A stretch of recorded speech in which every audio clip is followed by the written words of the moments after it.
MPS 1 का unit 2 democracy, जिसमें हमें the origins of the democratic ideals, इसका ऐतिहासिक जो बैकग्राउंड है, हिस्टोरिकल बैकग्राउंड, और conceptual family of democracy, autonomy, equality और लिबर्टी, इनके रिलेशन में जो डेमोक्रेसी का कंसेप्ट है इसको समझेंगे। और justification for democracy, intrinsic and instrumental, democracy procedural and substantive. इसके साथ इसमें जो प्रश्न अंत में दिए हुए हैं उसको भी हम समझेंगे कि democracy is a political system characterised by the rule of the people. मतलब हम डेमोक्रेसी का मतलब जानते हैं कि इसमें शासन जो है वो जनता का ही है, जहां जनता भाग लेती है डिसीजन मेकिंग के प्रोसेस में। कैसे भाग लेगी? डायरेक्टली भी भाग ले सकती है, लेकिन ये पहला एथेंस के सोसाइटी में हुआ करता था। आजकल इलेक्टेड रिप्रेजेंटेटिव के द्वारा भाग लेती है। यहाँ पर आगे इसी को बताया गया है। ये टर्म कहाँ से आया है? Greek word demos. आप परीक्षा के लिए इसको याद रख सकते हैं, यानी पीपल, और क्रेटोस मतलब रूल, यानी जनता का शासन। उसके बाद हम आगे देखें popular sovereignty at the core of democracy. तो डेमोक्रेसी के कोर में क्या है, मतलब मुख्य रूप से डेमोक्रेसी के मूल में क्या है? Popular sovereignty. सॉवरेनिटी का मतलब हम समझते हैं एक ऐसी सत्ता जिसके ऊपर कोई नहीं है। तो यहाँ पर पॉपुलर सॉवरेनिटी का मतलब डेमोक्रेसी में जनता ही सर्वोपरि है, उसके ऊपर कुछ ही नहीं है। अल्टीमेट ऑथोरिटी है, अल्टीमेट पावर यानी शक्ति है, वो रेस्ट करती है जनता। ऑथोरिटी का मतलब जो निर्णय ले सकता है शासन संबंधी, जो ऑथराइज है, जिसके द्वारा निर्णय लेना, जिसके द्वारा ये शासन तंत्र का निर्माण करना, शासन में शक्ति देना, जिसको कोई चैलेंज नहीं किया जा सकता है, और वो सबसे ज्यादा सबके द्वारा मान्य है। Leaders are chosen by the citizen. नेता भी जनता के द्वारा चुने जाते हैं। And governmental action should reflect the will of majority. सरकार मेजोरिटी यानी जो बहुमत होता है, जिस पक्ष की तरफ बहुमत होता है उसके द्वारा सरकार चलती है। उसी के लिए सरकार चलती है। उनके जो डिमांड होते हैं, जिस डिमांड को देके वो उनके वोट को लेकर आती है, वो कार्य करती है। पॉलिटिकल इक्वालिटी, तो डेमोक्रेसी क्या प्रमोट करती है? आइडिया ऑफ पॉलिटिकल इक्वालिटी, मतलब सभी पॉलिटिकल इक्वालिटी का मतलब जो राजनीति से संबंधित एक्शंस हैं वहां पर सभी इक्वल हैं। जो धनी है उसको भी एक वोट है, जो गरीब है उसको भी वोट है, धर्म कोई भी हो वोट एक है, जाति कोई भी हो वोट एक है, भाषा कोई भी हो वोट एक है।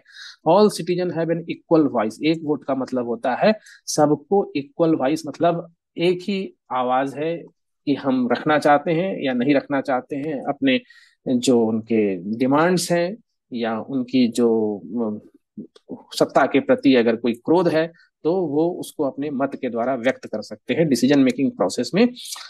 It opposes discrimination based on factors such as race, gender और सोशियो इकोनॉमिक। मतलब इसके आधार पर कोई यहाँ पर डिस्क्रिमिनेशन नहीं होता है। फिर हम आगे देखेंगे प्रोटेक्शन ऑफ माइनॉरिटी राइट्स। तो डेमोक्रेसी में माइनॉरिटी के राइट्स का ख्याल रखा जाता है। माइनॉरिटी राइट्स का मतलब सिर्फ रिलीजियस माइनॉरिटी की बात हम नहीं कर सकते। मेजोरिटी वहां वो है जिसने अपने एक विशेष डिमांड को या अपनी मांग को लेकर, या जिसको जो रिप्रेजेंटेटिव गवर्नमेंट में जहां पर एक विशेष तरह के आइडियोलॉजी को लेकर वो आगे बढ़े और ज्यादा से ज्यादा लोगों ने उसके समर्थन में मत दिया, और जो रह गए तो वो उस आइडियोलॉजी से जो है अपने आप को नहीं जोड़ पाए तो वो माइनॉरिटी हो गए। उन्होंने मत नहीं दिया, यानी उनके मत से सरकार नहीं बनी, या उन्होंने जिनको वोट दिया उनकी सरकार नहीं बनी। यहाँ पर माइनॉरिटी को हम सिर्फ एक स्टीरियोटाइप के हिसाब से डिफाइन नहीं कर सकते हैं। तो हमें उन माइनॉरिटी के भी जो राइट्स हैं, मतलब सरकार अगर मेजोरिटी की बन जाती है तो इसका मतलब नहीं है कि जो जिनकी सरकार नहीं बन पाई, जिन लोगों ने जिसे मत दिया वो सरकार नहीं बना पाए, तो उनके अधिकार की कोई कदर नहीं होगी। उनके अधिकार को भी प्रोटेक्शन देना है। अब वो रिलीजियस वाइज भी हो सकते हैं, लैंग्वेज वाइज भी हो सकते हैं, रीजन वाइज भी हो सकते हैं, कई तरह से हो सकते हैं। तो यहाँ पर उसकी बात की गई है। Free and fair election. Democracy election से जुड़ा है, तो इलेक्शन अगर फ्री एंड फेयर नहीं होगा तो लोकतंत्र का कोई महत्व है। लोकतंत्र की जान ही तो इलेक्शन है। तो election corner store of democracy है। रेगुलर होना चाहिए तभी लोकतंत्र का महत्व है। फ्री होना चाहिए मतलब किसी दबाव में नहीं होना चाहिए। फेयर होना चाहिए मतलब उसमें कोई भी हैकिंग जैसी चीजें नहीं होनी चाहिए। Citizen to choose their representative without coercion और मैनिपुलेशन। हर व्यक्ति बिना डर के स्वतंत्र हो कि मुझे किसे चूज करना है। Civil liberties and human rights. Democracy में protection of individual right and freedom. Right और फ्रीडम, ये अगर इसकी रक्षा नहीं होगी तो लोकतंत्र का महत्व नहीं होगा। और लोकतंत्र में फ्रीडम ऑफ स्पीच बहुत ही जरूरी है, क्योंकि जनता अपने फ्रीडम ऑफ स्पीच के द्वारा ही किसी का पक्ष लेगी या किसी के प्रति अपना विरोध जताएगी, और इसी तरह उसकी जो आवाज बुलंद होगी वो सत्ता में किसी को बनाए रखने या सत्ता से दूर करने के लिए इसका प्रयोग हो सकेगा। फ्रीडम ऑफ असेंबली, जब तक वो असेंबल नहीं होंगे, अपनी फ्री स्पीच को किसे देंगे, अपनी बात को कहाँ पहुंचाएंगे, एसोसिएशन नहीं बनाएंगे तो दल नहीं बनेगा, तो रिप्रेजेंटेटिव गवर्नमेंट हो ही नहीं सकता है। Democratic society strive to ensure the dignity and rights of every citizen and respected. Dignity and rights, सभी का मत एक है, सभी को एक तरह के पॉलिटिकल राइट्स है, तो सबकी डिग्निटी एक है, राइट एक है, सबका रेस्पेक्ट हो, ये लोकतंत्र की ये सब महत्वपूर्ण है। रूल ऑफ लॉ, तो लोकतंत्र काम करता है कानून के शासन पे। कानून का शासन नहीं हो तो लोकतंत्र का महत्व नहीं हो, और लोकतंत्र का महत्व तभी जब वहां पर कानून का शासन हो, किसी व्यक्ति का शासन ना हो, किसी सोच की शासन ना हो। और जो कानून बनता है वो इससे पहले बताया गया कि सॉवरिटी, पॉपुलर सॉवरिटी का मतलब जनता ही सॉवरिन होती है, तो उन्हीं के द्वारा जो कानून बनाया जाता है। Leaders are subjected to and accountable under the law, law के अंदर लीडर भी अकाउंटेबल है। Pluralism and diversity, democracies thrive on diversity of opinion. तो डेमोक्रेसी है, जनता मुंडे मुंडे मते भिन्ना, जितने लोग होंगे उतनी अलग अलग सोच होगी, सब अपने एक तरफ कभी कोई नहीं चलेगा। हर विषय पर कई तरह के विचार आ सकते हैं, एक विषय को कई लोग कई तरीके से सोच सकते हैं। यानी किसी कार्य को करने अगर विकास ही करना है तो उसके लिए भी अलग अलग सोच हो सकती है, ओपिनियन डिफरेंट हो सकते हैं, आइडियाज डिफरेंट हो सकते हैं। डेमोक्रेसी का काम है इन सभी डाइवर्सिटी को सहेजना, सोसाइटी को इंक्रीज करना।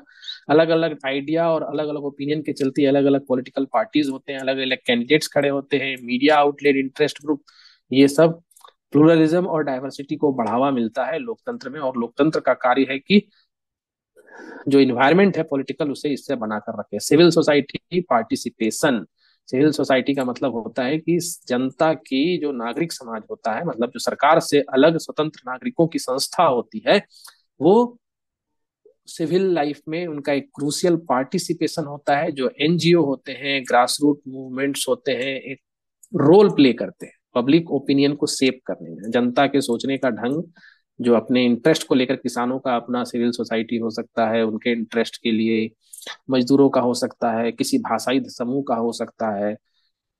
तो इनका महत्व है democratic consolidation. Democracy is not just about the initial establishment of institutions but also about their consolidation and endurance over time.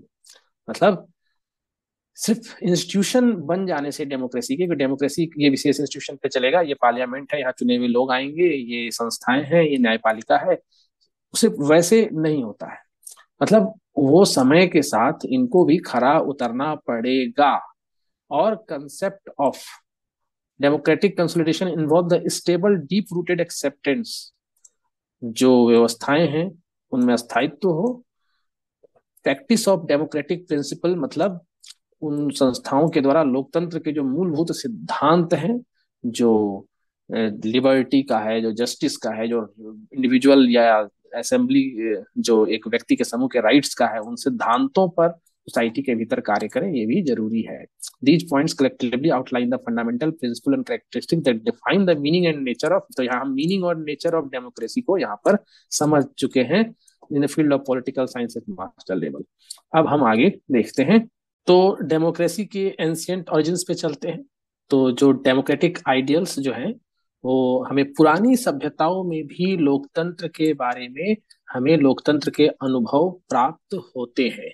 यहाँ मुख्य रूप से हम एथेंस की सभ्यता में देखेंगे, जो 5th सेंचुरी बीसीई, यानी कि ईसा से 500 साल पहले की जो वहाँ की सभ्यता थी, वहां पर हमें बहुत कुछ लोकतांत्रिक जैसी व्यवस्था मिलती है, जो सिटीजन के पार्टिसिपेशन, मतलब जनता की भागीदारी सरकार में, इससे संबंधित वहां हमें सिद्धांत और वहां के सिविलाइजेशनल जो हिस्टोरिकल कॉन्टेक्स्ट है उसमें ऐसा प्रयोग डेमोक्रेसी का वो हमें वहां मिलता है। उसके बाद हम चलेंगे फिलोसफिकल फाउंडेशन में। फिलोसफिकल फाउंडेशन में हम देखते हैं कि democratic ideals was shaped significantly by the intellectual contribution of philosopher, यानी किस फिलोसफर ने आखिर इस लोकतांत्रिक जो संरचना शासन की हो, इससे संबंधित जो दर्शन है उसमें, जो एथेंस की सभ्यताओं की बात करेंगे तो प्लेटो और अरस्तु में वहां के जो व्यवस्थाएं थी वहां, जिस तरह से सरकारें चला करती थी, वहां पर न्याय का जो स्वरूप था और वहां पर नागरिकों का डिसीजन मेकिंग में क्या रोल होगा, इसके बारे में बहुत कुछ इनके द्वारा वहां बतलाया गया है। इनके सिद्धांतों में कैसे डेमोक्रेटिक थॉट आ रहे हैं इसके बारे में चर्चा है। इससे संबंधित जो दर्शन है वो हमें मिलता है। फिर हम आते हैं इनलाइटमेंट इन्फ्लुएंस। इनलाइटमेंट इरा कहते हैं, जो रेनेसा का इरा, पुनर्जागरण काल जो है, उसके वो और उसके बाद, यानी कि पुनर्जागरण काल के बाद किस तरह से विश्व में जो लोकतांत्रिक व्यवस्था के प्रति दृष्टिकोण बनता है, जिसमें जो अलग अलग विचारक आते हैं, जिसमें जॉन लॉक एक प्रमुख विचारक हैं जिनका संबंध लोकतांत्रिक व्यवस्था को जन्म देने, उसके प्रति सिद्धांत बनाने से है उन पश्चिमी देशों में। मॉन्टेस्क्यू आते हैं, रूसो आते हैं। तो इनको कहा जाता है champion idea of individual right. इन्होंने व्यक्ति के अधिकारों, चैंपियन का मतलब होता है कि व्यक्ति के अधिकार क्या हो, इसके विचारों को आगे बढ़ाया, इसको सामने रखा। सेपरेशन ऑफ पावर, जैसे मॉन्टेस्क्यू का है, सेपरेशन ऑफ पावर का मतलब जो विधायी शक्ति है, जो कार्यपालिका शक्ति है और जो न्यायिक अंग है, ये सारे अलग अलग हो, इनकी शक्ति, एक दूसरे की शक्ति जो है वो अलग अलग हो और ये स्वतंत्र रूप से अपना कार्य कर सके।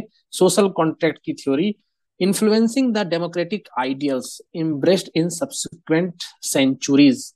मतलब ये सब्सिक्वेंट सेंचुरीज का मतलब 17वीं शताब्दी 18वीं शताब्दी के बाद धीरे धीरे 19वीं 20वीं आते आते जो लोकतंत्र का प्रभाव बढ़ना शुरू हुआ शासन व्यवस्था पर, जो शासन व्यवस्थाएं लोकतांत्रिक होती चली गई, तो उनमें इन विचारकों का योगदान, और वो जो इरा है जिसको हम एनलाइटमेंट इरा कहते हैं, पुनर्जागरण काल जो कहते हैं, उसमें इसका भी हम ऐतिहासिक महत्व देखते हैं। उसके बाद है स्ट्रगल फॉर इंडिविजुअल राइट्स। तो जो व्यक्ति के क्या अधिकार हो, व्यक्ति अपने अधिकारों को राज्य से कैसे लेगा, राज्य व्यक्ति के अधिकारों के लिए किस तरह से संवैधानिक प्रक्रिया को अपनाएगा, उसको कितना सुरक्षा देगा। तो 1215 में ही मैग्ना कार्टा, जो हम स्कूली किताबों में भी पढ़ चुके हैं, जिसे एक डॉक्यूमेंट अधिकार पत्र कहा गया था, बिल ऑफ राइट्स आता है 1689 में। तो ये ऐतिहासिक दृष्टिकोण से अगर हम देखें तो ये सब जो है फाउंडेशन बनाते हैं, जिन्होंने आगे चल के later contribution to the democratic ethos, मतलब लोकतंत्र के निर्माण में आगे चलकर लोकतंत्र में जनता के क्या अधिकार होंगे, व्यक्तिगत अधिकार क्या, किसी व्यक्ति के अधिकार क्या होंगे। तो इन सब का जो आधार था वो इन सब ऐतिहासिक दृष्टिकोणों से हम देखें तो उनके द्वारा डाली जा चुकी थी, वो नींव डाली जा चुकी थी। एक्सपेंशन ऑफ सफरेज, तो ये जो है कि मत देने का अधिकार किनको होगा, जनता में कौन कौन मत दे पाएंगे। तो पहले ये सीमित था, तो लोकतंत्र में ज्यादा से ज्यादा जनता जो है उस राज्य के भीतर वो लोकतांत्रिक प्रक्रिया में भाग ले सके, इसके लिए जो अलग अलग मूवमेंट चले हैं। यूनिवर्सल सफरेज का मतलब होता है कि एक ऐसी व्यवस्था जहां पर एक जो क्राइटेरिया डिसाइड हो, उसके आधार पर सभी लोगों को वहां मतदान की सुविधा, मत करने की सुविधा उपलब्ध हो। तो इसमें पहले प्रॉपर्टी बेस्ड था या फिर टैक्स बेस्ड हुआ करता था। बहुत सारे देशों में जेंडर बैरियर, मतलब कौन से जेंडर के व्यक्ति मत दे पाएंगे, जिसमें महिलाओं को ज्यादातर मत देने की स्वतंत्रता नहीं थी। भारत ने जब अपनी चुनावी व्यवस्था अपनाई 1947 में आजाद होने के बाद, 19 पहले आम चुनाव 51 के बाद से, तो यहाँ पर यूनिवर्सल सफरेज और जेंडर बैरियर्स वगैरह कुछ भी नहीं एडॉप्ट किया गया। सबको स्वतंत्रता थी, जो मत अधिकार में भाग ले सके वो एक अधिकार की तरह। लेकिन बहुत जगह पर रेशियल डिस्क्रिमिनेशन भी था। तो ये है कि कैसे इतिहास में ये सारे जो बंधन थे वो खत्म हो गए और जो सिटीजन थे उनको डेमोक्रेटिक प्रोसेस में पार्टिसिपेट करने का मौका मिला। ऐतिहासिक दृष्टिकोण में हम ये भी देखते हैं लोकतंत्र के प्रगति में। अमेरिकन एंड फ्रेंच रिवॉल्यूशन, इनका क्या योगदान रहा ऐतिहासिक रूप से लोकतंत्र को बढ़ाने में। अमेरिका का जो रिवॉल्यूशन हुआ, फ्रेंच का रिवॉल्यूशन हुआ, late 18th century, pivotal movement महत्व के ये सब आंदोलन थे जिन्होंने डेमोक्रेटिक एस्पिरेशंस को बढ़ाया। The US constitution and declaration of right of man and the citizen reflected the growing influence of, तो अमेरिका ने जो अपना चार्टर एक्सेप्ट किया, कॉन्स्टिट्यूशन का जो डिक्लेरेशन किया right of man and citizen, तो उसमें डेमोक्रेटिक सिद्धांतों को सरकारी गवर्नेंस में जो होगा उसमें जगह दी गई। और हम जब फ्रेंच रिवॉल्यूशन की बात करते हैं तो वहां पर हम लिबर्टी, फ्रेटर्निटी की जो हम बात करते हैं तो ये सब लोकतंत्र के एक मूलभूत सिद्धांत के रूप में सामने आते हैं। Industrialisation and social movement, industrial revolution ने कैसे और उसके साथ जुड़े हुए सोशल मूवमेंट्स ने डेमोक्रेटिक आइडियल्स को कैसे प्रोपेल्ड, का मतलब इसकी गति को कैसे बढ़ाया। लेबर मूवमेंट्स हो, वुमेन सफरेज कैंपेन हो, सिविल राइट्स स्ट्रगल हो, sought to integrate democratic principle into fabric of society. Society के समाज में इन्होंने लोकतांत्रिक जो हवा थी इसको गति दी और सबके लिए मताधिकार की बात की, सबको लोकतंत्र की व्यवस्था में आगे आकर लोकतांत्रिक रूप से सरकार चुनने के लिए अधिकार देने का इनका काफी असर रहा। भारत तो चूंकि यहाँ पर काफी बाद में लोकतांत्रिक प्रक्रिया, चूंकि हम आजाद ही हुए 1947 में और 51 से जो हमारी, लेकिन विश्व जो पश्चिमी सभ्यता थी वहां पर ये सब मूवमेंट का असर होता है, क्योंकि वहां पर 1920 में किसी देश में हम देखें तो कहीं 1925 तक में लोकतंत्र में जाकर स्वतंत्रता मिली महिलाओं को समान अधिकार के साथ मतदान करने की। तो ग्लोबल एडॉप्टेशन, तो यहाँ हम देखते हैं कि लोकतंत्र में जो ऐतिहासिक रूप से किस तरह से जो माइलस्टोन्स आए और कंटेम्प्ररी चैलेंजेस, मतलब कि अगर हम समकालीन संदर्भ में देखें तो जो लोकतांत्रिक विचार हैं ये क्या कंटेम्प्ररी चैलेंजेस, इसके सामने अभी क्या चुनौतियां हैं। तो सबसे बड़ी चुनौती लोकतंत्र में मिस इन्फॉर्मेशन की है। मिस इन्फॉर्मेशन का मतलब जनता को गलत सूचनाओं को देकर भ्रमित करना, उन्हें भ्रम में रखना ताकि वो समझ ना पाए कि किसे उनका जो मत देना चाहिए वो उचित होगा देना, और इस तरह से वो भ्रम में रहने के कारण जो एक पक्ष है वो उनके मत का दुरुपयोग कर सके। Populism and the delicate balance between individual freedom and collective responsibility, व्यक्ति के स्वतंत्रता और कलेक्टिव रिस्पॉन्सिबिलिटी, मतलब एक समूह के रूप में जो रिस्पॉन्सिबिलिटी होती है, जो उत्तरदायित्व होता है, इसके बीच में जो एक बैलेंस है वो खत्म हो जाना। व्यक्ति अपनी स्वतंत्रता के लिए तो हमेशा प्रोत्साहित रहता है, उत्साहित रहता है, सरकार से मांग करता है, लेकिन एक समूह के रूप में उसकी क्या जिम्मेदारी होनी चाहिए उसको भूलता है। तो ये लोकतंत्र के लिए एक चैलेंज की तरह है। ongoing philosophical discourse, the origin of the democratic ideals are not merely historical but involve an ongoing philosophical discourse। लोकतंत्र का सबल होना, लोकतंत्र का सबल बने रहना या लोकतांत्रिक प्रक्रिया में और उच्चतम स्तर को प्राप्त करने के लिए जो इसके दार्शनिक डिस्कोर्स, यानी जो तत्व विवेचना है या इंटेलेक्चुअल विवेचना है या नीति निर्माण संबंधी जो बातें हैं, ये हमेशा आगे भविष्य के हिसाब से, समय के हिसाब से इवॉल्व होगी। ये अपने आप में समय की समस्याओं को, समय की कॉम्प्लेक्सिटीज को अडॉप्ट करते हुए उसके सॉल्यूशन के लिए खुद ही हल निकालते हुए डायनेमिक रूप से आगे बढ़ेगी। Historical background of the democratic ideals जो हमने देखा, ancient Greece, root of democratic ideal traced back to ancient Greece, ये हम देख चुके हैं। और रोमन रिपब्लिक में भी हम देखते हैं जो डेमोक्रेटिक आइडियल्स हैं। ग्रीस को तो हमने देखा ही, रोम में भी है। उसके बाद मिडाइवल डेवलपमेंट क्या है, हिस्टोरिकल बैकग्राउंड में ये सब आ जाता है। जो मैग्ना कार्टा, इसको भी हमने डिस्कस किया। रेनेसा, रिफॉर्मेशन पीरियड जो है रेनेसा का है। एज ऑफ एनलाइटमेंट है। अमेरिकन रिवॉल्यूशन जो है वो फ्रेंच रिवॉल्यूशन, फ्रेंच रिवॉल्यूशन जो हम बात कर रहे थे 1789 से 1799, the French revolution had a profound impact on democratic ideals. इसका बहुत ही प्रोफाउंड, महत्वपूर्ण असर है डेमोक्रेटिक आइडियल्स पे। इसमें क्यों? The declaration of rights of man and of the citizen emphasise, यहाँ पर लिबर्टी की बात हुई, इक्वेलिटी की बात हुई और फ्रेटर्निटी की बात हुई। तो लोकतंत्र के लिए ये बहुत ही आधारभूत सिद्धांत थे। इन्होंने डेमोक्रेटिक मूवमेंट्स को वर्ल्ड वाइड जो है इन्फ्लुएंस किया। तो फ्रेंच रिवॉल्यूशन का बहुत ही ज्यादा महत्व है। उसी तरह से अमेरिकन रिवॉल्यूशन को तो हमने देखा ही था कि 1787 में जो यूनाइटेड नेशन के द्वारा जो कॉन्स्टिट्यूशन आगे बढ़ाया गया उसमें डेमोक्रेटिक प्रिंसिपल, जिसमें रिप्रेजेंटेटिव डेमोक्रेसी की बात थी, check and balance and bill of rights की बात थी। ये अमेरिकन जो रिवॉल्यूशन था उसके आधार पे हुआ था। तो ऐतिहासिक दृष्टिकोण में इन दोनों का बहुत ही महत्व है। उसके बाद रिफॉर्म मूवमेंट्स, ये हमने अभी देख ही चुके हैं। इंडस्ट्रियलाइजेशन, सोशल चेंजेस के साथ क्या हुआ, पोस्ट वर्ल्ड वॉर इरा, ये एक महत्वपूर्ण है उसमें ऐतिहासिक में, तो इसको हम देख लेते हैं। The after math of world war second, मतलब पोस्ट वर्ल्ड वॉर सेकेंड इरा का मतलब वर्ल्ड वॉर द्वितीय के बाद विश्व में जो स्थिति हुई, उसके बाद विश्व की स्थिति को हम देखेंगे तो surge in global efforts to promote democracy. हमारे देश को भी द्वितीय विश्व युद्ध के बाद ही आजादी मिली थी और उसके बाद हमारे देश में भी लोकतांत्रिक व्यवस्था कायम हुई। इस तरह से कई देशों में जो जो कॉलोनियल कंट्री थे, जो कॉलोनियलिज्म के बंधन से मुक्त हुए, वहां पर डेमोक्रेटिक लहर चली। विश्व के कई देशों में डेमोक्रेसी की लहर चली। The establishment of international organisation, उस समय विश्व में जो इंटरनेशनल ऑर्गेनाइजेशन बनते हैं, ह्यूमन राइट डिक्लेरेशन, यूएन का गठन होता है, यूएन में ह्यूमन राइट से रिलेटेड एजेंसीज बनती है, डीकोलोनाइजेशन मूवमेंट शुरू होता है। इसने पूरे विश्व में डेमोक्रेटिक प्रिंसिपल को ग्लोबल स्केल पे बढ़ावा दिया था। ये भी ऐतिहासिक बातों में महत्वपूर्ण है, डेमोक्रेसी से related. Understanding the historical background, तो ये हमने हिस्टोरिकल बैकग्राउंड समझा। अब हम देखते हैं explain the evolution and growth of democracy in the 20th century. ये एक महत्वपूर्ण प्रश्न है जो ब्लॉक में भी है, इसी को हम यहाँ देखते हैं, एक्सप्लेन करते हैं क्या है 20th सेंचुरी में। यहाँ पर सिर्फ 20th सेंचुरी की बात होगी। The 20th century witness subsequent stride in the evolution and growth of democracy, मतलब डेमोक्रेसी में काफी ज्यादा ग्रोथ हुआ है। इसमें बहुत सारे जियो पॉलिटिकल इवेंट्स होते हैं, सोशल मूवमेंट्स जो होते हैं वो डेमोक्रेटिक प्रिंसिपल को बढ़ाते हैं। क्या क्या हुआ है देखते हैं। Post world war first, 20th century में सबसे पहले तो प्रथम विश्व युद्ध होता है।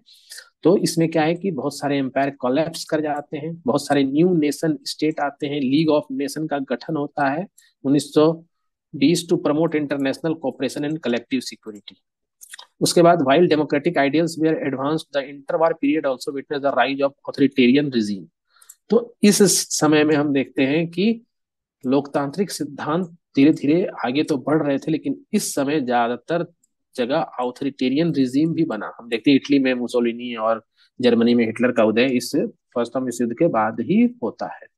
उसके बाद आता है पोस्ट वर्ल्ड वार सेकंड। पोस्ट वर्ल्ड वार सेकंड अभी हमने देखा, जहां पर यह बताया गया था कि द्वितीय विश्व युद्ध के बाद विश्व में किस तरह से लोकतांत्रिक व्यवस्था धीरे धीरे जो देश कॉलोनियलिज्म के चुंगल से मुक्त होते जा रहे हैं, स्वतंत्रता प्राप्त कर रहे हैं, इंडिपेंडेंस प्राप्त कर रहे हैं, वहां पर नए नए फॉर्मेशन में डेमोक्रेसी, इसका भी जिक्र आप कर सकते हैं। उसके बाद कोल्ड वॉर इरा आता है, the ideological rivalry between the democratic west. West में डेमोक्रेसी थी जर्मनी के, और कम्युनिस्ट ईस्ट में, जर्मनी जो दो भागों में बटा हुआ था। जर्मनी क्या, यहाँ पर जो पूरे पश्चिम देशों को देखें तो वहां पर लोकतंत्र फैला था, और जो ईस्टर्न कंट्रीज थे वहाँ कोल्ड वार में जो कम्युनिस्ट कंट्री थे, तो इसने तो ग्लोबल पॉलिटिक्स में जो सोवियत यूनियन का डिसइंटीग्रेशन हो जाता है, तो वहां पर कोल्ड वार का जो पीरियड था उसमें तो यही है कि कम्युनिस्ट वाले चाहते हैं कि मेरा जो सिस्टम है कम्युनिज्म का वही सबसे बेस्ट है, लोगों की स्थिति को ऊपर उठाने के लिए, देश की प्रगति के लिए लोगों को ज्यादा अधिकार इसी में मिल सकता है। और कैपिटलिस्ट कंट्रीज को लगता था कि नहीं, हमारे सिद्धांत ही, हमारी व्यवस्था ही महत्वपूर्ण है। और दोनों में एक दूसरे में टकराव था, जहां दोनों एक दूसरे के देशों के ब्लॉक को अपने आइडियोलॉजी से प्रभावित करना चाहते थे। तो यही है कि कंपटीशन सा बन गया था कि इन्फ्लुएंस कर सके both sides out to promote their respective political system. तो यहाँ पर है कि the spread of democracy often aligned with anti colonial movements. तो जो डेमोक्रेसी इस समय फैल रहा था aligned with anti colonial movement in Africa, Asia and Latin America. तो कॉलोनियलिज्म के बंधन से मुक्त हुए थे, यानी एंटी कॉलोनियलिज्म के चलते ही जो देश मुक्त हो रहे थे, वहां पर लोकतांत्रिक व्यवस्था आ रही थी। भारत भी इस समय आप देखेंगे तो गुटनिरपेक्ष जो देशों का समूह था, उसका भी एक मुख्य लक्ष्य यही था कि जो कॉलोनिज्म के चुंगल से मुक्त हुए देश थे वो उनके प्रगति के लिए। तो decolonisation and independence movement, हम यहीं पे देखते हैं, mid century mark the decolonisation of many African. Africa के बहुत सारे देश जो ब्रिटेन के गुलाम थे, फ्रांस के गुलाम थे, वो लोग वहां से फिर से भारत की तरह, वहां पर स्वतंत्रता आती है। स्वतंत्रता आने के बाद वहां पर लोकतांत्रिक व्यवस्था स्थापित होती है। As country sought to define their political identities and governance structure. Bharat की सभी सभी देशों में 20th सेंचुरी की बात कर रहे हैं तो भारत में भी जैसे लोकतंत्र आता है, इस तरह से कई अफ्रीकन और लैटिन देशों में भी स्वतंत्रता के बाद वहां पर लोकतांत्रिक व्यवस्था अपनाई जाती है। The aftermath of the World War II led to efforts at European integration with the establishment of institutions like the European Core। अब यूरोपियन इंटीग्रेशन का मतलब जैसे हमने देखा कि यूरोप में भी जो अलग अलग देश थे जो आपस में द्वितीय विश्व युद्ध तक लड़ रहे थे, जर्मनी अलग था, फ्रांस अलग था, इटली, ये सब आपस में मिलकर यूरोपियन यूनियन का गठन करते हैं। और इस तरह से democratic governance among member state, आपस में सभी यूरोप के जो देश होते हैं ये एक कॉमन प्रिंसिपल पे काम करने लगते हैं, इनके बॉर्डर ओपन हो जाते हैं, सर्विस जो है वो और ट्रेड जो है इनके बीच काफी सुगमता से इनका प्रवाह होने लग जाता है। तो ये जो प्रगति होती है 20th सेंचुरी में यूरोपियन इंटीग्रेशन की, डेमोक्रेटिक गवर्नेंस के प्रिंसिपल पे, इसकी भी चर्चा है 20th सेंचुरी में। Civil right movements in United States, civil right movements जो होते हैं 20th सेंचुरी में, which aim to end racial segregation, मतलब अमेरिका में रेस का मतलब वहां पर व्हाइट और ब्लैक, इन दो रेसों में जो ब्लैक जो डिस्क्रिमिनेशन था, जो ब्लैक रेस के साथ जो डिस्क्रिमिनेशन किया जाता था, तो उनके लिए जो ब्लैक रेस वाले थे वो सिविल राइट्स, अपने जो राइट्स जो है, जो सिविलियन अपने जो राइट्स कॉन्स्टिट्यूशन में है उनके लिए जो उनका स्ट्रगल था, तो इससे संबंधित वहां जो आंदोलन हुए थे, तो इसने वहां पर participatory democracy with legislative changes and increased political engagement among marginalised community, तो मार्जिनलाइज्ड कम्युनिटी यानी वही ब्लैक की बात करें, उनका इंक्लूजन हुआ, उनका पार्टिसिपेटरी डेमोक्रेसी में, लोकतंत्र में उनके अधिकार बढ़े उनके लिए, जो तो इनका भी काफी महत्व है। End of apartheid in south Africa, south Africa, Nelson Mandela, ये दो नाम से हम काफी परिचित हैं। अपार्थाइड का मतलब वो पीरियड जहां इनके साथ एक ऐसा व्यवहार किया जाता था जिसमें सारा स्ट्रक्चर ब्लैक के लिए अलग होता था, व्हाइट के लिए अलग था, व्हाइट सुप्रीमेसी थी। तो ये जो डिसमेंटलिंग ऑफ एपार्थाइड, मतलब ऐसी व्यवस्था का समाप्त कर दिया जाना साउथ अफ्रीका में, transition to a majority rule 1994 में, वहां पर ये सारी व्यवस्था खत्म होती है अपार्थाइड वाला, जहाँ पर जो व्हाइट लोग हैं उनको अलग प्रिविलेज मिला हुआ था, उनकी बसें अलग होती थी, उनकी बोगियां अलग होती थी, वो सारा सिस्टम खत्म होता है। नेल्सन मंडेला जो है वो वहां पर प्रेसिडेंट बनते हैं और वहां पर लोकतंत्र स्थापित होता है। तो लोकतंत्र की दिशा में एक महत्वपूर्ण पड़ाव 20th सेंचुरी का दक्षिण अफ्रीका का मूवमेंट जो है। The democratisation in Latin America, many Latin American countries experience transition, तो लैटिन अमेरिका के बहुत सारे, लैटिन अमेरिका का मतलब हो गया कि वहां पर चिले, ब्राजील, अर्जेंटीना, ये सब लैटिन अमेरिका, अमेरिका के नीचे वाली जो कंट्री है अमेरिकन कॉन्टिनेंट में। 20th सेंचुरी में यहाँ पर हम देखते हैं कि धीरे धीरे जो ऑथोरिटेरियन रूल था वो वहां से डेमोक्रेसी की तरफ शिफ्ट होता है। ब्राजील है, अर्जेंटीना, चाइना। इसकी बात है the fall of the Berlin wall, Berlin wall का गिरना 1989 में, एंड ऑफ कोल्ड वॉर से सिंबलाइज होता है आर्ड, तो जो देश के बीच एक दीवार खड़ी कर गई थी, एक तरफ कैपिटलिज्म के हिस्से था, एक तरफ कम्युनिज्म के हिस्से था, जर्मनी यानी एक देश को दो भागों में बांट दिया था, एक तरफ लोकतंत्र था और एक तरफ कम्युनिज्म की व्यवस्था थी। यूनिफिकेशन के बाद पूरे जर्मनी में ही लोकतांत्रिक व्यवस्था आती है और ये लोकतांत्रिक व्यवस्था ईस्टर्न यूरोप में भी फिर चली जाती है। ग्लोबलाइजेशन एंड इंफॉर्मेशन टेक्नोलॉजी, अब हम 20th सेंचुरी के एंड पार्ट में इंफॉर्मेशन टेक्नोलॉजी छा चुकी है। ग्लोबलाइजेशन भी, जैसे हम भारत के अंदर देखें तो 1991 से एलपीजी, लिबरलाइजेशन, प्राइवेटाइजेशन, ग्लोबलाइजेशन, और हमारे यहाँ भी 90 के दशक में ही ज्यादातर इंटरनेट टेक्नोलॉजी जो है और कम्युनिकेशन टेक्नोलॉजी जो है इसका पदार्पण तेजी से होना शुरू हो जाता है। तो इसने भी फैसिलिटेट किया है exchange of idea, exchange of idea काफी सरल हो गया है, इंक्रीज्ड अवेयरनेस हो गया है डेमोक्रेटिक प्रिंसिपल पे, इसने इम्पावर किया है सिविल सोसाइटी को, सिविल सोसाइटी के मूवमेंट को। तो इसने क्या किया, एक तरह से कंट्रीब्यूट किया है डेमोक्रेटिक रिफॉर्म के लिए पूरे वर्ल्ड में। तो यहाँ हमने ये देखा, अब हम आगे देखेंगे। Conceptual family of democracy is built upon the three की पिलर, अब हम जो तीन की पिलर की बात कर रहे थे डेमोक्रेसी की, उसको हम देखेंगे। एक पिलर है ऑटोनॉमी, एक पिलर, एक है पिलर इक्वालिटी और एक है पिलर लिबर्टी। तो these principle form the foundation for understanding and evaluating democratic system. तो हम बेसिक ये सब पढ़ लेंगे तो हमें किसी भी क्वेश्चन को सॉल्यूशन उसका लिखने में कोई दिक्कत नहीं होगी। तो ये देखना है कि ये कैसे की पिलर्स हैं। तो ऑटोनॉमी, ऑटोनॉमी क्या है? Autonomy in a democratic context refer to the self governance and self determination, स्वतंत्रता है, हम अपना गवर्नेंस खुद करेंगे, हम अपने बारे में खुद ही डिटरमाइन करेंगे, अपने इंडिविजुअल के लिए या community. Capacity of citizen to make decision collectively and individual without undue external, मतलब ऑटोनॉमी का मतलब उसमें कोई दूसरा इंटरफेयर नहीं करता, एक्सटर्नल इन्फ्लुएंस नहीं होता है। और आगे देखते हैं सिग्निफिकेंस, इसका महत्व क्या है ऑटोनॉमी का। तो ऑटोनॉमी जो पिलर है डेमोक्रेसी का, इसका महत्व ये है कि ये autonomy underscore the importance of citizen participation actively in the political process.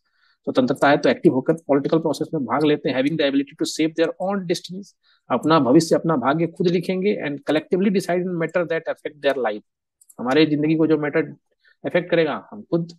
तो ये क्या है, ये है पॉपुलर सॉवरेनिटी का आइडिया है, where ultimate political authority decide with the people, political authority autonomy है तो पीपल में ही रहेगा वो।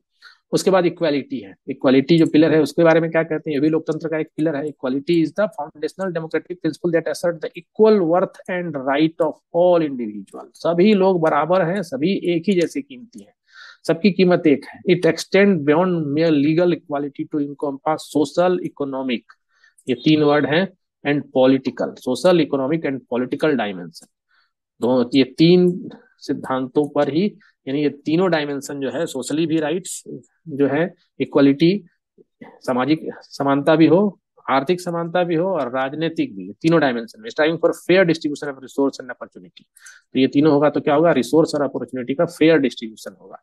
इसका महत्व क्या है, इक्वलिटी इज क्रूसियल, बहुत महत्व का है।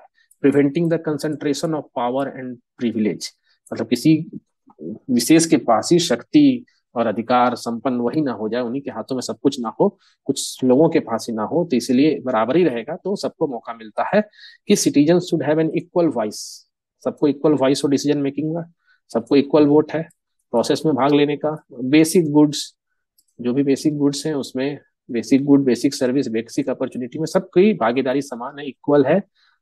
तो ये डेमोक्रेटिक सोसाइटी का एक महत्वपूर्ण हिस्सा है।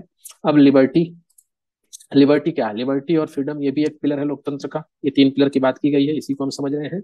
लिबर्टी और freedom is the principle that individual should, मतलब एक व्यक्ति जो है should have the space to exercise their right and pursue their goal without unwarranted interference. मैं अपने अधिकार का प्रयोग करूं और मैं अपने लक्ष्य को प्राप्त करूं, और इसमें कोई इंटरफेयर ना करे, ज्यादा मतलब किसी बाध्यता से हम बंधे ना हो, इसको कहते हैं स्वतंत्रता, लिबर्टी है।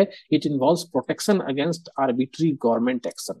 सरकार भी मेरे प्रति अगर कुछ करना चाहे तो उसको भी उतनी स्वतंत्रता ना हो, मेरे अधिकारों से वो भी बंधी हो।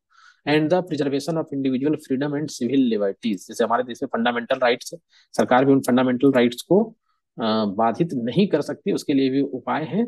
तो ये लिबर्टी रहती है तो ये इंडिविजुअल के ग्रोथ के लिए, सोसाइटी के ग्रोथ के लिए, और लोकतंत्र का पिलर है तो लोकतांत्रिक व्यवस्था के चलते रहने के लिए बहुत जरूरी है। Liberty of faith, expression of belief हो, या freedom of speech and expression, सारी लिबर्टी के अंदर आते हैं। Liberty complements autonomy by ensuring the individual have the freedom to express their opinion, opinion के लिए फ्रीडम होना चाहिए, एक्सप्रेस कर सके, असेंबली कर सकें पीसफुली, एक्टिविटीज में भाग ले सकें बिना किसी डर के, व्यापार कर सकें। Democracy is not only about majority rule but also about safeguarding the rights of minority. यहाँ पे फिर वही मेजोरिटी माइनॉरिटी का कंसेप्ट जो है हमें हर एंगल से समझना है। एक्चुअली होता है क्या है कि जब भी हम मेजोरिटी माइनॉरिटी पढ़ते हैं तुरंत हमारे दिमाग में वो न्यूज चैनल का घुसा घुसाया रटा रटाया जो है थॉट आ जाता है कि मेजोरिटी मतलब रिलीजन बेस्ड, माइनॉरिटी मतलब रिलीजन बेस्ड, और एक स्टीरियोटाइप कंसेप्ट से हम जुड़ जाते हैं। तो लेकिन यहाँ पर democracy is not only about majority rule, मतलब जिन्होंने मत दे दिया, जिन्होंने अपनी आइडियोलॉजी के हिसाब से या जिस तरह से कैंपेन किया गया वैसे सरकार चुनी, सिर्फ उन्हीं के लिए और उन्हीं के विचार या उन्हीं को अधिकार देना, उन्हीं को स्वतंत्रता देना, ऐसे पैसा नहीं है। जो रह गए या जिन्होंने उस विचार से अलग विचारों की तरफ जाकर अपने अधिकार का प्रयोग किया, उनके भी अधिकारों की बात करना। तो these three pillar are interconnected and mutually enforcing. Autonomy enable, तो ऑटोनॉमी से ही सिटीजन इनेबल होता है, एक्टिवली पार्टिसिपेट करता है डेमोक्रेसी प्रोसेस में। इक्वालिटी का भी अपना महत्व है, इक्वालिटी से ही इंक्लूसिव होता है। लिबर्टी सेफगार्ड करते हैं राइट्स को, फ्रीडम नेसेसरी है, they form together the well functioning democracy. तो एक अच्छे डेमोक्रेसी की तरफ को वर्क करने के लिए इन तीनों प्रिंसिपल की जरूरत होती है, इससे हम ये समझते हैं। अब हम दूसरे प्रश्न की तरफ जाते हैं जो है discuss various conceptions and types of democracy. तो इसका भी आंसर देखते हैं। Democracy is a versatile concept. तो जब ये वर्सटाइल कंसेप्ट है तो इसमें बहुत सारे कंसेप्शन होंगे, टाइप्स होंगे, जो कि अलग अलग अप्रोच दिखाएंगे। मतलब डेमोक्रेसी में ही क्या क्या अप्रोच हो सकते हैं गवर्नेंस के। तो जो जो कुछ जो डेमोक्रेसी के टाइप्स हैं हम उनकी यहाँ पर चर्चा करेंगे इस प्रश्न के आंसर को देने के लिए। तो सबसे पहले हम डायरेक्ट डेमोक्रेसी, जो सबसे पहला स्वरूप था जब जनसंख्याएं कम होती थी, लोग कम होते थे, जनता एक जगह इकट्ठा होकर अपने लिए जो कौन हमारे लिए नीति निर्णय करेगा, कौन हम पर शासन करेगा, उसके लिए पार्टिसिपेट करके उसे चूज करती थी। और नियम कानून को बनाने में भी, यानी लॉ और पॉलिसीज को बनाने में भी जनता डायरेक्ट इन्वॉल्व होती थी, हाँ या ना के द्वारा या अपने संकेतों के द्वारा किसी नियम विशेष के प्रति अपना समर्थन या विरोध जताती थी।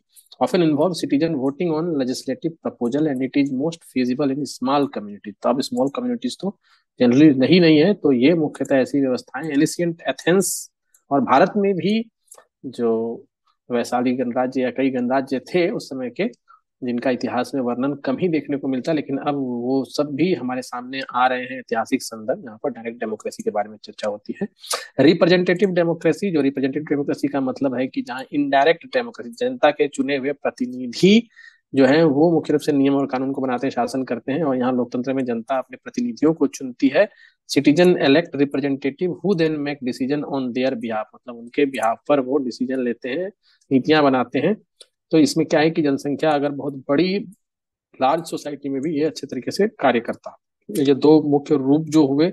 अब अलग रूपों को देखा जाए तो लिबरल डेमोक्रेसी, तो डेमोक्रेसी का ही एक रूप है लिबरल डेमोक्रेसी। लिबरल शब्द से ही हमें उदार, तो यहाँ पर किस तरह की उदारता होगी? तो यहाँ पर उदारता होगी protecting individual rights, individual rights को प्रोटेक्ट करने के लिए यहाँ पर, और उनके फ्रीडम को प्रोटेक्ट करने के लिए ज्यादा यहाँ पर उपाय होंगे। इट इंक्लूड मैकेनिज्म होंगे such as constitution, rule of law, protection of minority rights and an independent judiciary. ये इसकी व्यवस्था होगी। जैसे कि हमारा, हम कह सकते हैं लिबरल डेमोक्रेसी, क्योंकि यहाँ पर ये सभी व्यवस्थाएं हैं। Many western democracies follow the liberal democratic model. और चूंकि हम ब्रिटेन के गुलाम थे तो वेस्टर्न डेमोक्रेसी का मॉडल ही हमने उसी को अडॉप्ट किया है। तो ये इन्फ्लुएंस्ड है। Social democracy, social democracy emphasize the combination of democratic political structure with commitment to social justice. Democratic structure तो रहता ही है, पॉलिटिकल स्ट्रक्चर, एक कमिटमेंट होता है social justice and a mixed market economy. अगर हम इसको पढ़े तो, और अपने प्रस्तावना को पढ़े तो हम आसानी से समझ सकते हैं कि हमारा जो सिस्टम है वो लिबरल डेमोक्रेसी के साथ सोशल डेमोक्रेटिक भी है, यानी कि मिक्स है, मिक्स मार्केट इकोनॉमी। लेकिन हम अगर अपने इकोनॉमी को देखें तो हम मिक्स्ड मार्केट इकोनॉमी से धीरे धीरे जो है निकल कर कैपिटलिस्ट वाली व्यवस्था की तरह जा रहे हैं, जहां हम जो नेशनलाइज पहले किया गया था अब ज्यादातर डी इन्वेस्टमेंट कर रहे हैं। लेकिन सोशल जस्टिस और वेलफेयर का कंसेप्ट जो सोशलिस्ट हमारे प्रस्तावना में आता है, उस शब्द के साथ, उसकी भावनाओं के साथ अभी भी जुड़ा हुआ है। और जो इकोनॉमिक इनइक्वालिटीज हैं तो उनको वेलफेयर प्रोग्राम के थ्रू दूर करने की यहाँ पर डेमोक्रेटिक इंस्टीट्यूशन के द्वारा हमेशा कोशिश की जाती है। तो ये भी एक फॉर्म है पार्टिसिपेटरी डेमोक्रेसी। पार्टिसिपेटरी डेमोक्रेसी में हमें एक्टिव इन्वॉल्वमेंट हो सिटीजन का, हमेशा पार्टिसिपेशन हो, एक्टिव इन्वॉल्वमेंट हो। ये नहीं कि बस चुनाव में भाग लिया फिर 5 साल के बाद ही जनता एक्टिव हो रही है डिसीजन मेकिंग प्रोसेस में, beyond just voting. It includes mechanism like citizen assemblies, public consultation, community based initiative to ensure a more direct role for individual in shaping policy. तो इंडिविजुअल को हमेशा इन्वॉल्व करना तो possible नहीं हो पाता, इतनी बड़ी जनसंख्या है। हम देखें तो चुनावी स्टंट के रूप में या स्टंट, पॉलिटिकल स्टंट के रूप में दिल्ली में एक सरकार के द्वारा, व्यक्ति विशेष के द्वारा जो वहाँ की सरकार के हैं, उन्होंने कई बार ऐसी कोशिश की है कि अपनी पॉलिसी में जनता को इन्वॉल्व करने की एक कोशिश की है, या शायद सफल भी हुआ है या नहीं, इस पर वाद विवाद है। उसके बाद डेलिबरेट डेमोक्रेसी, डेलिबरेट जैसा शब्द का मतलब है places strong emphasis on public deliberation, सोचना, विचारना, समझना, रीजन डिस्कशन, डिस्कशन में आना। Citizen are encourage to engage in inform respectful discourse to reach. Deliberate का मतलब होता है कि वहां पर डेलिबरेटली डिस्कशन के द्वारा इंगेज होना, इन्फॉर्म करना, collective decision making, value the process of decision making as much as the outcome. तो ये भी एक डेमोक्रेसी का एक महत्वपूर्ण रूप है, जहाँ पर पब्लिक को काफी डेलिब्रेशन के साथ, रीजन डिस्कशन के साथ इनकरेज किया जाता है कि वो कलेक्टिव डिसीजन मेकिंग की तरफ आए, और जो आउटकम हो इस तरह के डिसीजन का, उससे डेमोक्रेटिक व्यवस्थाएं प्रभावित हो। Consociational democracy is employed in deeply divided society. ऐसी सोसाइटी जो बहुत डिवाइडेड होती है, डाइवर्स इथनिक, इथनिक का मतलब जो इथनिक एक सामाजिक तौर पर या एक क्षेत्र से रिलेटेड जो ऐसी जनसंख्या का समूह होता है जो अपनी भाषा, अपनी संस्कृति के साथ अपनी पहचान अलग बनाए रखता है, या जो रिलीजियस ग्रुप होते हैं। It involve power sharing arrangement among different segment of the population ensuring that various group have representation in government. तो ऐसे इतने जो लोग हैं, अगर उनकी जनसंख्या कम है तो भी उनका रिप्रेजेंटेशन कैसे बना रहे, तो कॉन्स्टिट्यूशनल डेमोक्रेसी में ऐसी व्यवस्था होती है। ई डेमोक्रेसी, ये सब एक नए कंसेप्ट हैं जहां सिटीजन इलेक्ट्रॉनिक मोड के द्वारा भी पार्टिसिपेट कर सकें, online voting, electronic consultation, digital platform for political discourse. तो वोटिंग का जो ऑनलाइन पैटर्न है, इस पर तो अभी काफी हमारे देश में विचार विमर्श चल रहा है। इसको पूरी तरह से अमल में लाया जाना अभी मुश्किल सा लग रहा है, लेकिन आगे चलकर हो सकता है। ग्लोबल डेमोक्रेसी एक इस्लामिक डेमोक्रेसी सिलेबस का नहीं है, लेकिन चूंकि डेमोक्रेसी के बहुत अंदर के अध्ययन में जाएं तो ये भी एक रूप सामने आने लगा है। डेमोक्रेटिक प्रिंसिपल को इस्लामिक वैल्यूज के साथ कुछ इस्लामिक कंट्री में जो डेमोक्रेटिक का फॉर्म है उसको बताने के लिए राजनीति के सिद्धांत में इसका प्रयोग होता है।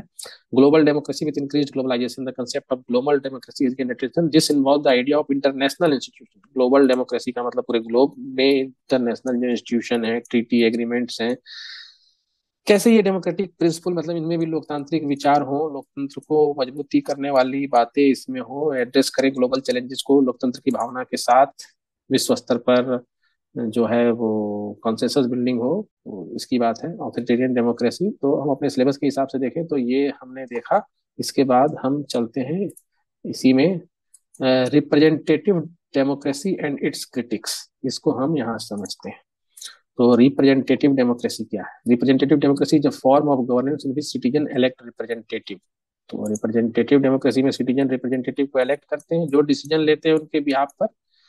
ये सिस्टम क्या है, इसमें इनडायरेक्ट पार्टिसिपेशन होता है। मैं खुद नहीं हूं लेकिन मेरा प्रतिनिधि है, हमारे क्षेत्र का प्रतिनिधि है, वो हमारी आवाज उठाएगा, मेरे विचारों का प्रतिनिधि है। हम जिस मुद्दे को लाना चाहते हैं सामने, उस मुद्दे का प्रतिनिधित्व करने वाला प्रतिनिधि है, वो डिसीजन मेकिंग में आएगा और आवाज उठाएगा। तो citizen decision making process through the selection of individual who will represent their interest. हमारे इंटरेस्ट को, जनता के इंटरेस्ट को वो प्रतिनिधि ही लेजिस्लेटिव बॉडीज यानी जहाँ कानून बनते हैं वहां पर उसको मुद्दे को रखेगा। तो representative democracy has been widely adopted around the world.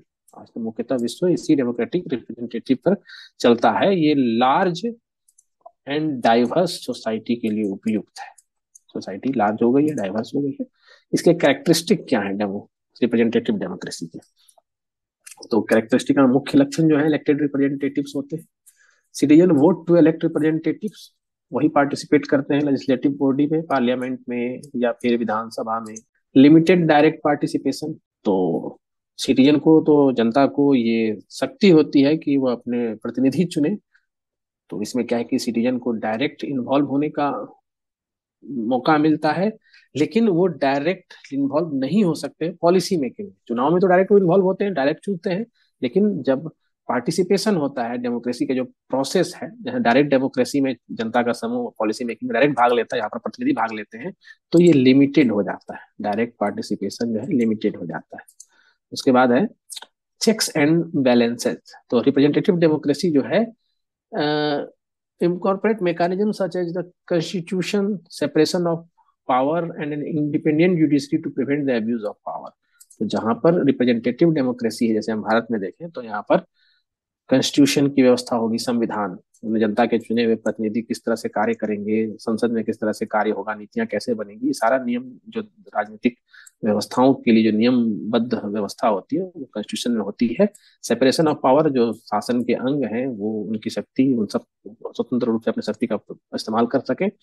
And independent judiciary जो है, जो न्यायपालिका है वो स्वतंत्र रूप से कार्य करे, उस पर जो लेजिस्लेटिव बॉडी है उसका वर्चस्व ना हो, जो एग्जीक्यूटिव हो वो उसको दिन पर दिन के कार्यों में उसको गाइडलाइन ना दे सके, उन पर दबाव ना डाल सके, स्वतंत्रता रहे। क्योंकि अगर ऐसा होगा तो शक्ति का दुरुपयोग हो सकता है, अब्यूज ऑफ पावर हो सकता है। अब्यूज ऑफ पावर होगा तो इंडिविजुअल राइट जो है वो प्रोटेक्ट नहीं हो पाएगा, उस पर खतरा हो जाएगा। रेगुलर इलेक्शन, रिप्रेजेंटेटिव में पीरियोडिक इलेक्शन, ये इसकी कैरेक्टरिस्टिक है। इलेक्शन पीरियोडिक होगा, समय पर होगा, तो उसमें अकाउंटेबिलिटी बनी रहेगी। जो प्रतिनिधि है उसकी, उन्हें पता होगा कि अगर मैं जनता के मुद्दों को, जो इनको भरोसा देकर जिस मुद्दे के साथ यहाँ आया हूँ, वो नहीं होने पर मुझे फिर हटाया जा सकता है। उनके परफॉर्मेंस का इवेल्युएशन हो पाएगा। Protection of minority rights, minority rights का इसमें प्रोटेक्शन होता है। क्रिटिक्स ऑफ रिप्रेजेंटेटिव, क्रिटिक्स देखते हैं रिप्रेजेंटेटिव डेमोक्रेसी के क्रिटिसिज्म क्या है। Elitism and oligarchy, critics argue that representative democracy can lead to the concentration of power in the hand of political elite। एक वर्ग बन जाता है पॉलिटिकल इलीट, जिनके हाथ में ही शासन या सत्ता या शक्ति होती है। ओलिगार्की का मतलब होता है जो एक सत्ताधारी लोग जो है, एक छोटा समूह उसको हम कह सकते हैं, जिसके हाथ में ही सारी शक्ति होती है देश को चलाने की या पार्टी को चलाने की या पूरी व्यवस्था को चलाने की, तो ऐसे एक छोटे समूह का निर्माण हो जाता है, इसको ओलिगार्की कहते हैं।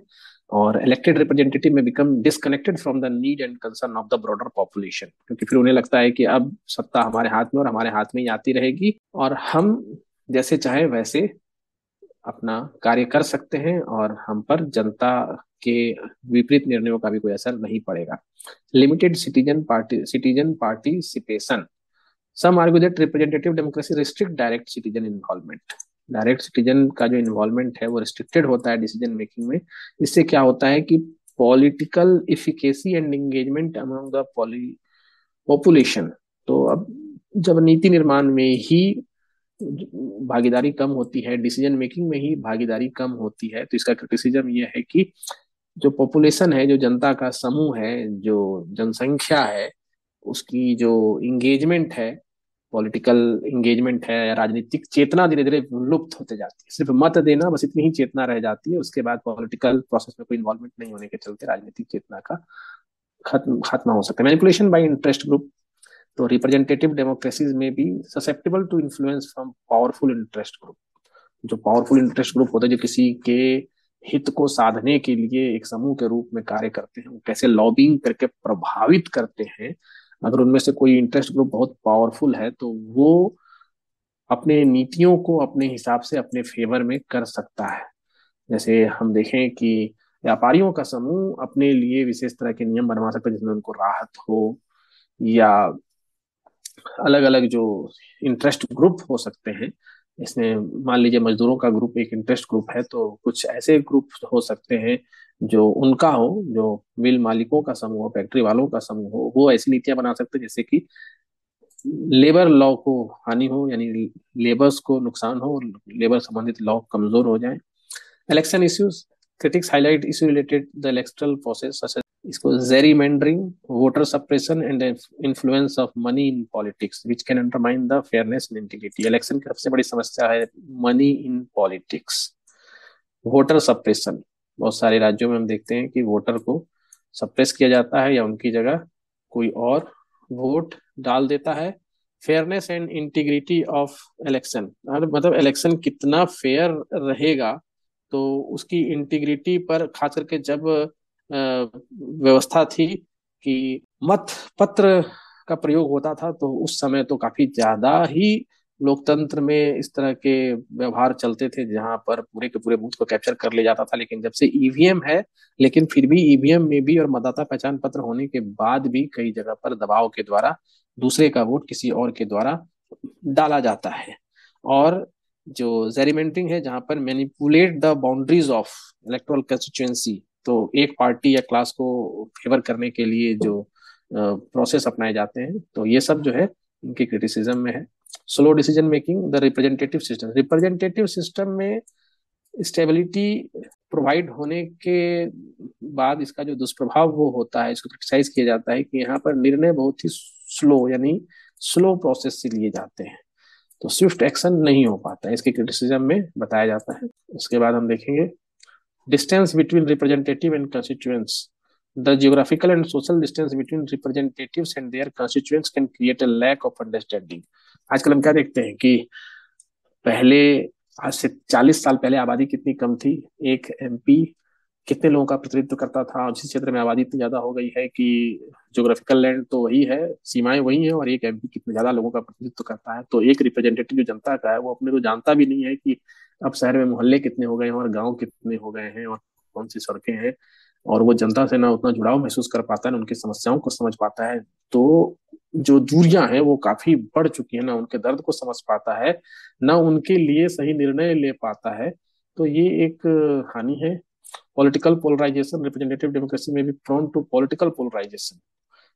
पोलराइजेशन का मतलब किसी एक तरफ जाना, किसी एक तरफ विचारों की तरफ, या किसी इंटरेस्ट की तरफ, उस विचारों की तरफ झुकाव हो जाना। तो prone to political polarization with elected official prioritizing party interest over broader societal concern. तो जो चुनाव में जीत चुके हैं, जो जनता के प्रतिनिधि हैं, वो जो पार्टी है उस पार्टी के इंटरेस्ट पर एक समाज का जो कंसर्न है उससे दूर जा सकते हैं, या वो जो मुद्दे हैं जो देश के मुद्दे हो सकते हैं उससे भटक सकते हैं, किसी स्वार्थ वाले अपने एक पार्टी के हित को साधने के लिए वैसे इंटरेस्ट की तरफ जा सकते हैं। Potential for capture by special interest, critic argue the representative may be more responsive to the interest of powerful and well funded group. तो इसमें क्या है कि एक तरह से पावरफुल और वेल फंडेड ग्रुप जो है वो अपने इंटरेस्ट के लिए इनका प्रयोग कर सकते हैं, जिसमें कि मार्जिनलाइज्ड और लेस इन्फ्लुएंसमेंट सेगमेंट ऑफ सोसाइटी को नुकसान हो सकता है। ये सब जो है क्रिटिसिज्म है रिप्रेजेंटेटिव गवर्नमेंट के। ये हमने रिप्रेजेंटेटिव डेमोक्रेसी के ये हमने देखा। अब हम देखेंगे डेमोक्रेसी प्रोसीजरल एंड सब्सटेंसिव, ये क्या है, इसको भी समझना है।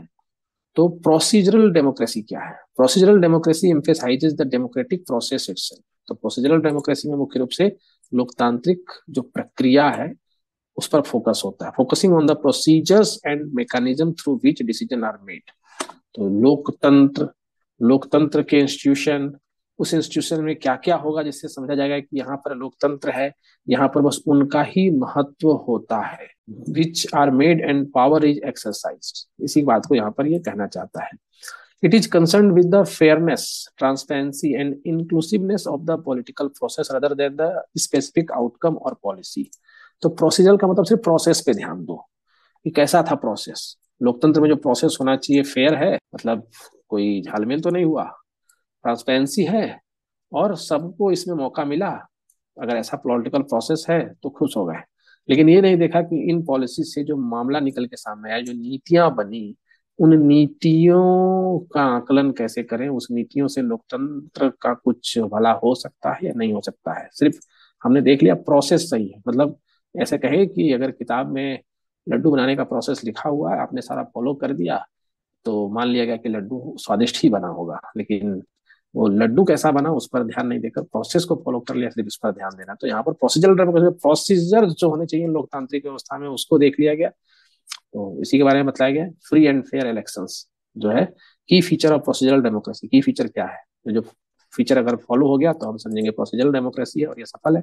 Free and fair election, procedural democracy places a strong emphasis on the conduct of free and fair election. Free और फेयर, वाह, लोकतंत्र एकदम, लोकतांत्रिक व्यवस्था जिंदा है, इलेक्शन बहुत ही फ्री और फेयर हो रहा है, इक्वल एक्सेस है सबको, इलेक्ट्रल प्रोसेस भी बहुत ही बेहतरीन है, राइट टू वोट सबको मिला है, सब इसका प्रयोग कर रहे हैं, इलेक्ट्रल फ्रॉड नहीं हो रहा है। Rule of law, rule of law का इसमें महत्व है। गवर्नमेंट ऑफिशियल इंडिविजुअल सब रूल ऑफ लॉ से बंधे हुए हैं, सभी अकाउंटेबल हैं अंदर rule of law. Legal procedure को फॉलो किया जा रहा है। जस्टिस जो है इम्पार्शियली, मतलब कोई पार्शलिटी नहीं हो रही जस्टिस को देने में, तो प्रोसेस बहुत अच्छा फॉलो हो रहा है। Protection of individual rights, procedural democracy is concern with safeguarding individual rights. Her individual को उसके अधिकार का प्रयोग करने, उसके फ्रीडम का प्रयोग करने, उसके स्पीच, असेंबली, एसोसिएशन, ये जो क्रूसियल है डेमोक्रेटिक प्रोसेस के लिए, ये पूरा प्रोटेक्टेड है, सबको मिल रहा है, कोई दिक्कत नहीं। इंस्टीट्यूशनल चेक एंड बैलेंसेस, तो prevent the abuse of power, procedural democracy includes institutional check and balances. Check and balances का मतलब ये देखना है कि कोई एजेंसी अपने विपरीत तरीके से तो कार्य नहीं कर रही है, अगर कर रही है तो उस पर बैलेंस लगाना, उसको चेक करना। तो सेपरेशन ऑफ पावर होता है, मतलब विधायिका न्यायपालिका, न्यायपालिका विधायिका, विधायिका और जो है वो कार्यपालिका, ये सारी जो एजेंसी है वो सब एक दूसरे को चेक एंड बैलेंस करते रहे, कोई किसी के पावर के साथ छेड़छाड़ ना करे लेकिन किसी को गलत करने ना दे।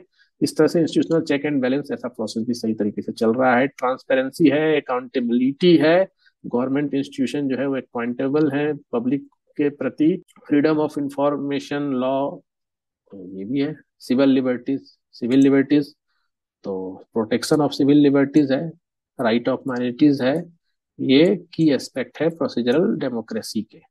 और देखते हैं सबस्टेंसिव डेमोक्रेसी। तो ये हमने प्रोसीजरल डेमोक्रेसी को समझा, अब आगे जो है वो प्रोसीजरल डेमोक्रेसी के बाद सबस्टेंसिव डेमोक्रेसी है। सबस्टेंसिव डेमोक्रेसी क्या है? ये कहता है कि goes beyond the procedural aspect and focus on the outcome. Outcome देखना है हमको, इम्पैक्ट देखना है डेमोक्रेटिक प्रोसेस का। ये दोनों सही है कि नहीं, आउटकम और इम्पैक्ट पे फोकस करना है। It seek to achieve not only the fair, not only fair और just procedural, but also meaningful and equitable result for all citizen. जो भी रिजल्ट आया उसका कुछ मीनिंग है कि नहीं, उसमें कुछ बराबरी है कि नहीं, हर व्यक्ति को लोकतंत्र की जो महानता है उसका लाभ मिल रहा है कि नहीं, इसमें क्या है, सोशल एंड इकोनॉमिक इक्वालिटी। तो ये कंसर्न इसका किससे है कि सोशल और इकोनॉमिक इनइक्वालिटी से इंश्योर करो कि जो सरकार चल रही है, डेमोक्रेटिक गवर्नेंस चल रहा है, वो जो फर्क है, मतलब वेल्थ में जो फर्क है, डिस्पैरिटी है, जो धन का असमान वितरण है, वो कम हो रहा है कि नहीं, सभी लोग एजुकेटेड हैं कि नहीं, सबको अपॉर्चुनिटी मिल रही है कि नहीं मिल रही है, इन रिजल्ट को हम देखेंगे। डिस्ट्रीब्यूटिव जस्टिस, तो इसमें क्या है कि emphasises fair distribution of resources. Distributive justice का मतलब जो रिसोर्सेस है उसका फेयर डिस्ट्रीब्यूशन हो रहा है कि नहीं, जो सोसाइटी में है। ऐसी पॉलिसी बने, इंस्टीट्यूशन ऐसे करे कि डिस्ट्रीब्यूटिव जस्टिस हो। All citizen have access to essential goods and services.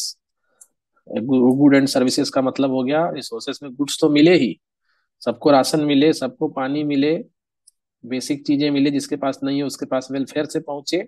और सर्विसेज का मतलब ये भी देखना, जैसे एफर्मेटिव एक्शन कहते हैं, सब वर्ग का प्रतिनिधित्व हुआ कि नहीं, नौकरी हो सरकारी तो उसमें, प्राइवेट हो तो उसमें भी कैसे मेकानिज्म बने, या तो शिक्षण संस्थान है तो उसमें भी हर उनकी भागीदारी जिनको माना जाए कि ये सामाजिक रूप से वंचित हैं या इनका शैक्षणिक विकास या सामाजिक रूप से पिछड़े रह गए हैं, तो उनको हर तरह से जस्टिस या न्याय मिला कि नहीं।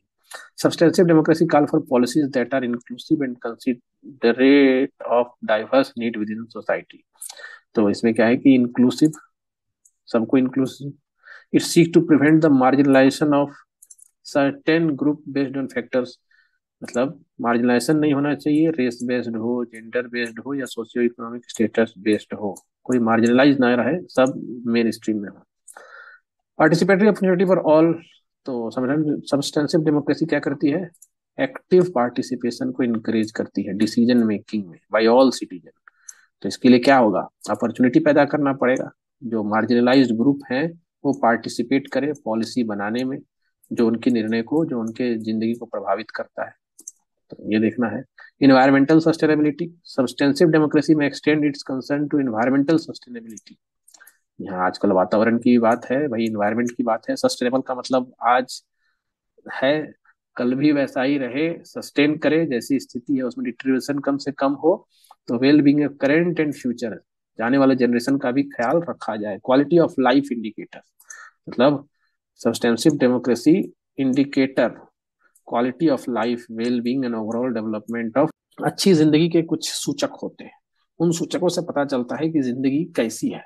तो उन सूचकों को ध्यान में रखना, तो उससे मालूम चलेगा कि सही में समाज प्रगतिशील है या नहीं है, समाज के सभी वर्ग की प्रगति हो रही है या नहीं हो रही है। जैसे हम प्रगति कहें कि शिक्षा भी प्रगति का एक सूचक है, स्वास्थ्य प्रगति का एक सूचक है, तो घर मकान है या नहीं ये प्रगति का एक सूचक है। तो इन सूचकों के आधार पर निर्णय लेना, और जो पॉलिटिकल प्रोसेस है उसमें कितना पार्टिसिपेशन है ये भी सूचक है।